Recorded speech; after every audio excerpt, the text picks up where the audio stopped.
Hal ini membuat Elon Musk semakin dekat, selangkah lebih maju, selangkah lebih dekat dengan ambisinya untuk menciptakan kehidupan multiplanet, yaitu di Mars dan di bumi. Yo geng, tekan tombol subscribe geng. Hey yo, what's good? Welcome back to Kamar Jerry.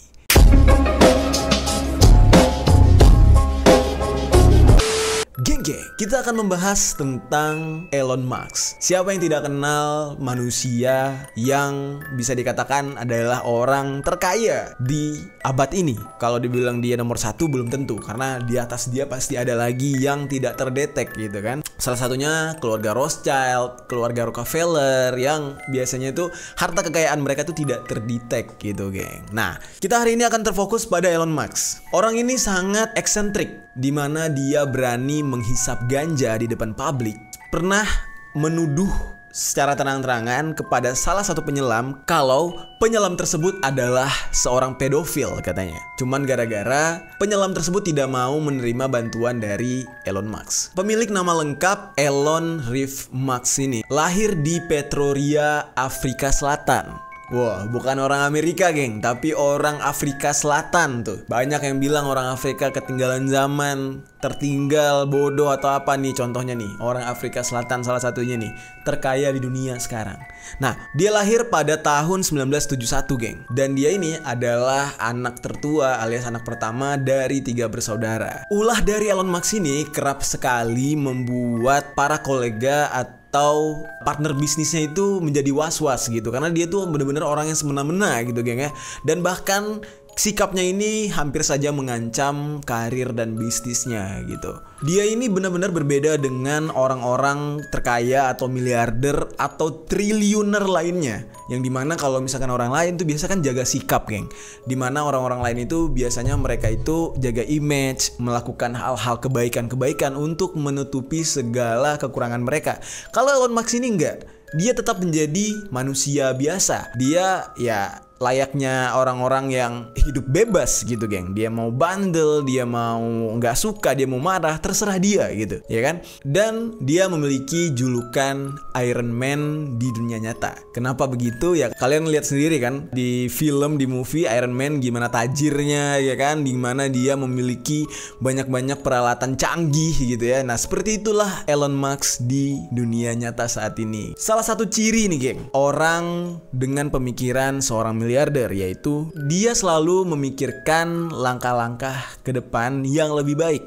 Nah, sebelum Elon Musk ini menjadi miliarder, dia sempat memikirkan 5 hal yang menurut dia bisa mengubah dunia, geng. Yang pertama adalah internet.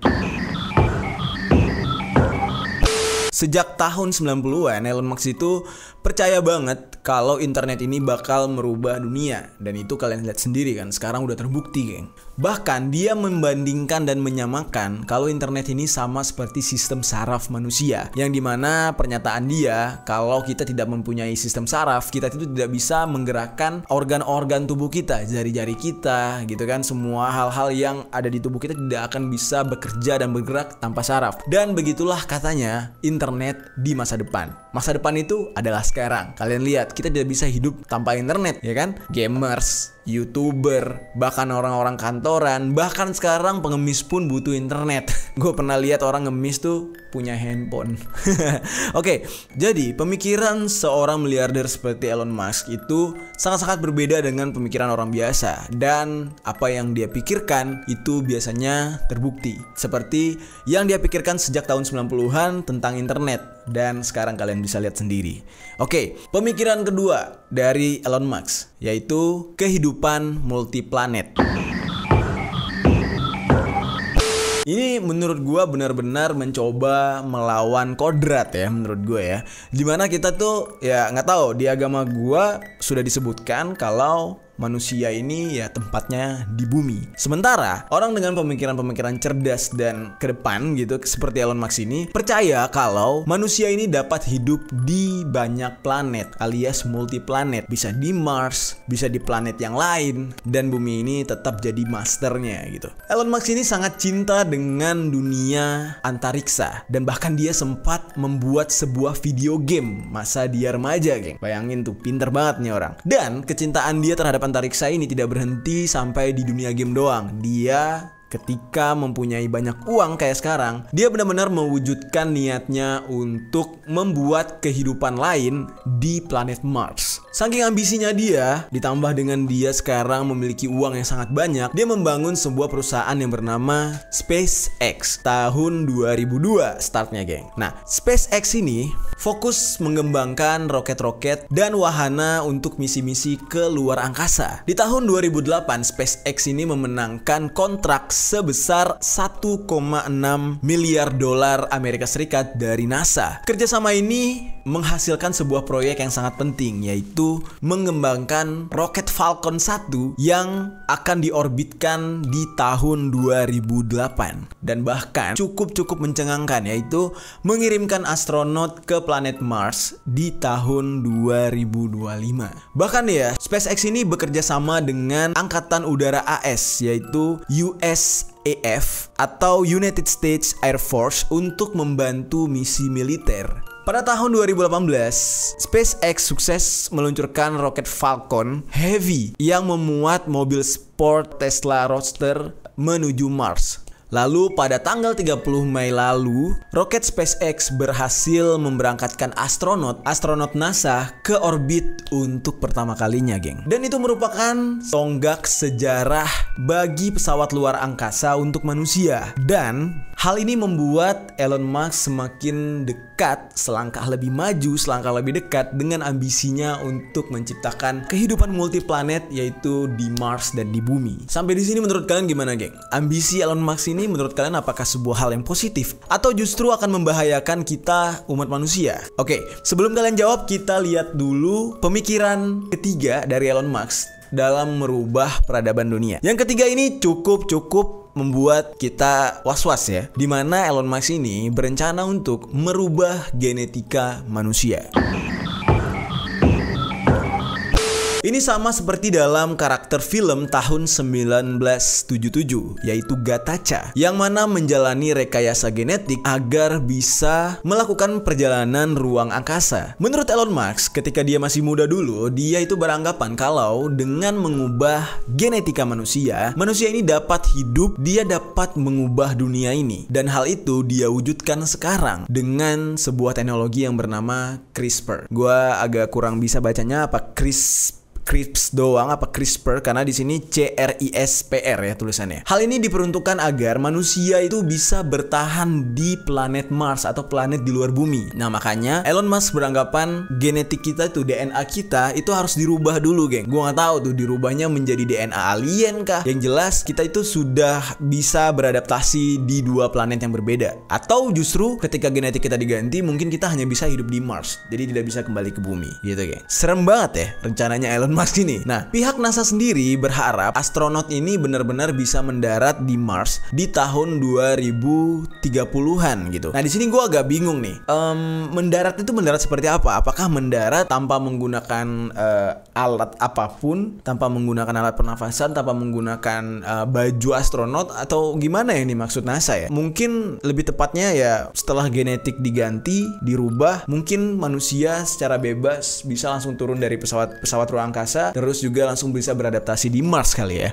Nah, sementara nih ya, SpaceX, perusahaan milik Elon Musk ini, ingin membuat sebuah koloni atau sebuah peradaban. Jadi sekelompok orang dipindahkan langsung ke Mars itu tahun 2050, geng. Ini buat lu para bocil-bocil, lu akan merasakan dan kalian semua akan melihat sebagian orang akan dipindahkan dan hidup di Mars. Lu bayangin tuh, kita antar negara aja pakai paspor. Kalau antar planet pakai apaan, geng? Oke, di sebuah seminar online ada salah satu ilmuwan ternama ya yang ikut bekerja sama dengan Elon Musk ini berkata kalau jika manusia atau peradaban yang direncanakan bisa hidup lebih lama di Mars, maka memang harus dirubah genetiknya supaya mereka bisa hidup lebih lama. Di sini tidak dikatakan untuk hidup selamanya ya, tapi bisa hidup lebih lama. So berarti kan benar-benar masih trial dan ya mungkin ada limitnya gitu ya, manusia bisa hidup di sana. Mungkin bisa jadi 3-4 tahun terus pada mati gitu ya. Dan di sini ya itu, ilmuwan tadi beranggapan ya gennya harus dirubah, DNA-nya juga harus dirubah begitu. Oke, gila ya. Manusia kalau sudah berambisi tuh serem. Coba kalian lihat, dari miskin ke pengen kaya, setelah kaya pengen lebih kaya, setelah udah kaya banget pengen jadi Tuhan gitu ya. Jadi bener-bener ingin menantang atau melawan kodrat gitu ya. Jadi saking penasaran yang di luar angkasa sana ada apa lagi, terus langsung pengen nembus luar angkasa gitu ya. Nah, kita langsung ke pemikiran keempat dari Elon Musk tentang bagaimana cara merubah peradaban dunia. Yang keempat adalah energy storage system.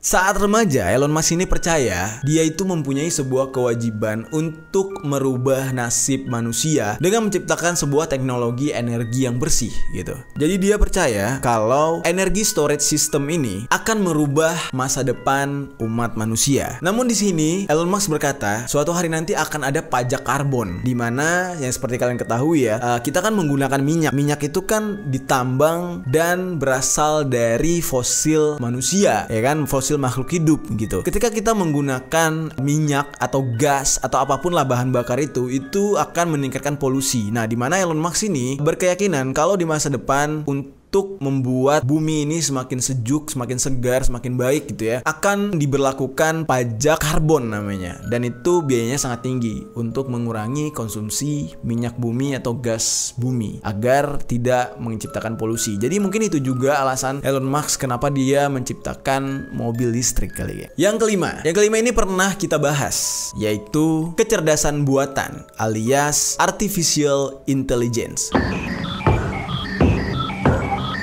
Elon Musk ini sangat ambisius dan berkata AI atau artificial intelligence itu adalah hal yang utama. Jadi ini benar-benar ambisi dia dan ini benar-benar tujuan utama dia untuk menciptakan hal tersebut di muka bumi. Karena dimana dia berkata artificial intelligence ini atau kecerdasan buatan ini akan segera dia ciptakan sebanyak mungkin start dari tahun 2025. Jadi lu siap-siap aja geng. Kalau sekarang Indonesia tuh selalu ya menyalahkan orang dari negara Cina, RRC. Dia bilang, wah tenaga kerja kok impor, tenaga kerja kok datang dari luar, orang asing segala macam. Nah, lu siap-siap setelah ini tenaga kerja bukan lagi manusia atau dari negara lain, tapi justru kaum robot. Apakah lu sanggup? Apakah lu kuat bersaing dengan mesin? Ketika lu belajar sesuatu itu harus melalui tahap tahun pertama, tahun kedua, tahun ketiga, dan semuanya itu harus lu ingat. Sementara robot cukup disuntikan atau di copy paste data itu menjadi memori dan pengingat mereka. Selama data itu nggak dihapus ya mereka akan terus tetap pintar dari kita. Siap? Nah, ambisi Elon Musk untuk memperbanyak atau menciptakan AI atau artificial intelligence kecerdasan buatan ini di tahun 2005 nih ya, itu dia sampaikan di New York Times. Hal ini membuat kaget Ray Kurzweil, di mana Ray Kurzweil ini memprediksi kalau kecerdasan buatan ini alias robot-robot ini akan tercipta di tahun 2045. Ternyata Elon Musk berambisi untuk mempercepat semuanya. Elon Musk merupakan orang yang membantu menemukan laporan penelitian kecerdasan buatan yang bernama OpenAI pada tahun 2015. Dan secara konsisten dia ini memperingatkan akan adanya ancaman dari hasil kecerdasan buatan atau artificial intelligence ini atau dari robot-robot ini. Pada tahun 2015 bahkan Elon Musk ini pernah memperingatkan atau membuat pernyataan kalau suatu hari manusia akan diperlakukan seperti hewan di bawah kendali AI atau artificial intelligence, robot yang diciptakan oleh manusia sendiri. Jadi kita akan kalah gitu geng, diperlakukan seperti hewan. Kecuali ada alat atau ada sebuah penemuan yang bisa menghubungkan otak manusia dengan komputer.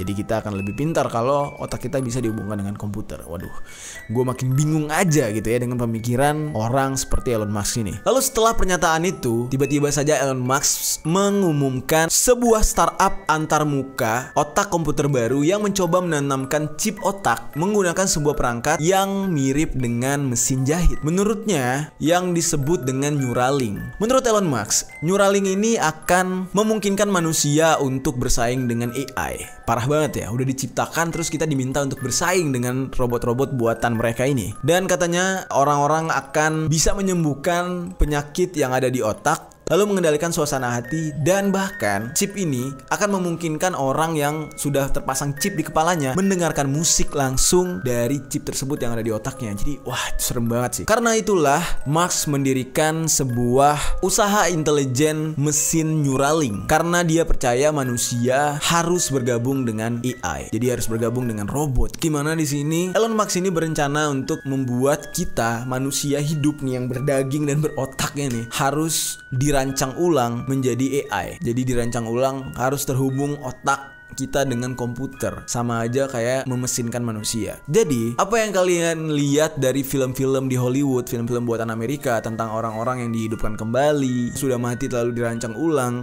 kalian nonton film Triple X deh coba, atau film-film yang lain lah, siapa tahu kalian pernah nonton juga. Kalian bisa tinggalkan komentar di bawah. Itu semacam sebuah kode buat kita bahwasanya hal yang mereka tampilkan di film tersebut sedang mereka rencanakan dan akan terjadi di masa depan kita nanti. Menurut kalian gimana, geng? Semakin gila aja ya.